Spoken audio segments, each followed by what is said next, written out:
Bonjour tout le monde, bienvenue au cours de gestion de parc informatique.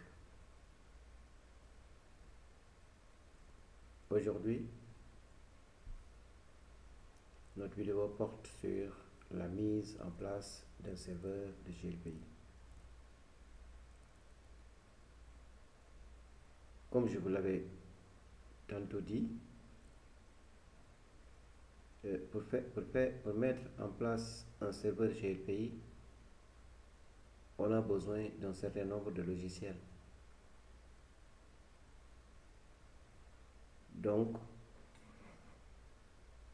et ces logiciels-là sont obtenus à travers Internet. Nous avons besoin du logiciel XAMPP ou WAMP, du logiciel GLPI et du logiciel Fusion Inventory, comme je vous l'avais déjà annoncé lors de notre dernière séance. Ces logiciels sont à télécharger. En plus de ça, vous devez disposer d'une machine dite serveur, mais également d'une ou des machines dites clientes. Dans notre cas ici, je vous ai proposé d'installer à partir de VMware un Windows 2012 serveur ou si vous voulez Linux, mais aussi des machines clientes où vous pouvez mettre les systèmes de votre choix afin de pouvoir voir réellement l'intérêt de la mise en place d'un logiciel de gestion de parc informatique. Dans un premier temps, je m'en vais vous montrer comment obtenir ces logiciels d'abord. Je veux télécharger par exemple XAMPP. Je vais tout simplement aller dans Google et je vais taper télécharger par exemple XAMPP. Et là, ça me donne par exemple plusieurs options de téléchargement. Je peux choisir n'importe quelle option, mais il faut de préférence chercher la dernière version. Et là, je peux directement dire télécharger. Cette fenêtre, je peux fermer et le téléchargement va débuter à partir d'ici peu de temps. Voilà, comme vous le constatez avec moi. Pour aussi obtenir le logiciel GLPI, là aussi je peux tout simplement faire la même chose, par exemple télécharger GLPI pour 2012 serveurs, ça dépend de ce que vous avez installé, mais j'ai recommandé à ce que vous mettez 2012 serveurs comme étant le serveur de GLPI.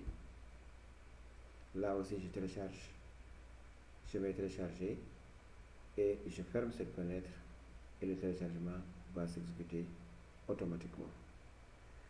Il va de même pour Fusion Inventory aussi.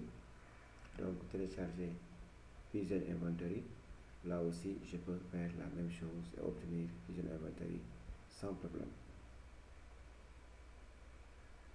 Après avoir eu les machines en place, après avoir eu vos fichiers en main, là, on va procéder à l'installation. Le premier logiciel à installer, c'est soit XAMPP ou WAMP dans le serveur. En l'installant, il faut désactiver les pare-feux. En installant, il faut aussi voir qu'il n'y a pas un logiciel synonyme à WAMP ou bien XAMPP qui est installé déjà dans la machine, parce que WAMP et XAMPP utilisent le même port réseau. Donc les deux ne peuvent pas en même temps fonctionner sur la même machine, parce qu'ils utilisent le même port. Si le WAMP est installé avant XAMPP, le port est occupé par WAMP, XAMPP ne pourra pas utiliser le port. Donc il y aura un problème de fonctionnement et vice versa. Donc pour résoudre ce problème, il suffit de désinstaller tous les logiciels qui utilisent le port 80. Et si vous voulez maintenant que XAMPP utilise ce port, il faut l'installer en premier pour que le port soit occupé par XAMPP ou bien si vous voulez WAMP. Donc l'installation de WAMP ou bien ZAMP donne comme résultat, après avoir installé ZAMP, vous allez maintenant voir cet écran. Parce que vous avez déjà lancé ZAMP, vous avez exécuté l'installation du début à la fin.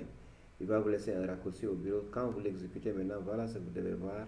Et ce qui est important ici, c'est d'abord de savoir démarrer les services Apache et MySQL. Avant de voir stop ici, il y avait start. Start veut dire démarrer. Donc il faut cliquer sur démarrer, démarrer pour pouvoir démarrer les deux services. C'est ça qui fait que WAMP ou bien ZAMP fonctionne correctement. Et vous devez voir aussi cette couleur verte dessus. Et là, ça vous permet de dire que l'installation a réussi à 100%. Une fois que vous avez installé maintenant ZAMP dans votre ordinateur qui fonctionne correctement sans problème,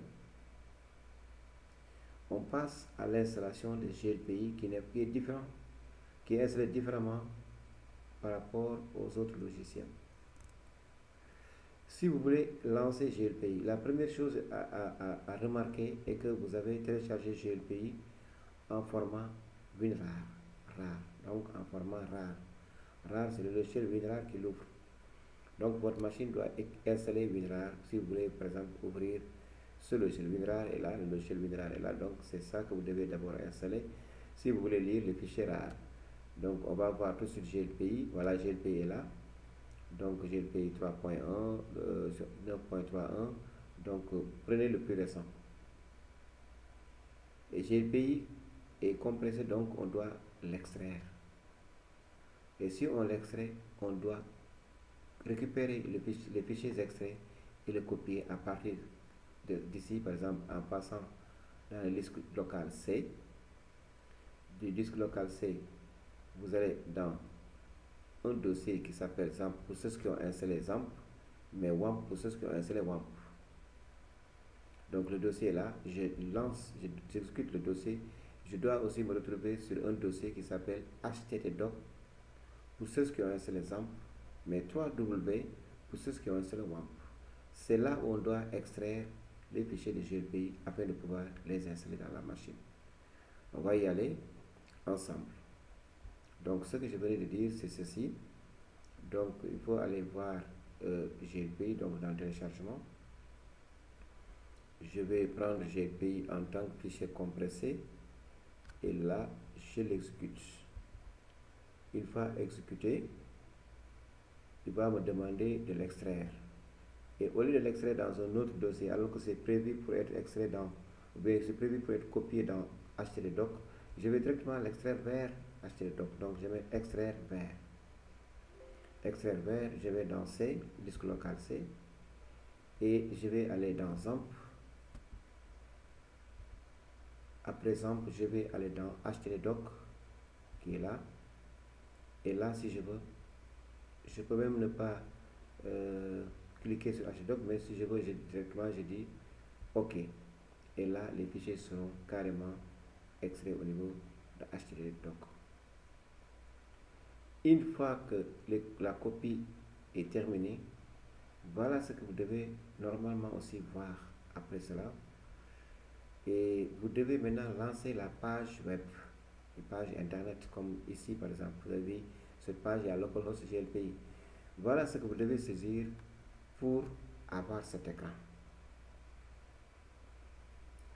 Soit vous mettez localhost/GLPI, soit vous mettez l'adresse IP de votre serveur /GLPI, c'est la même chose.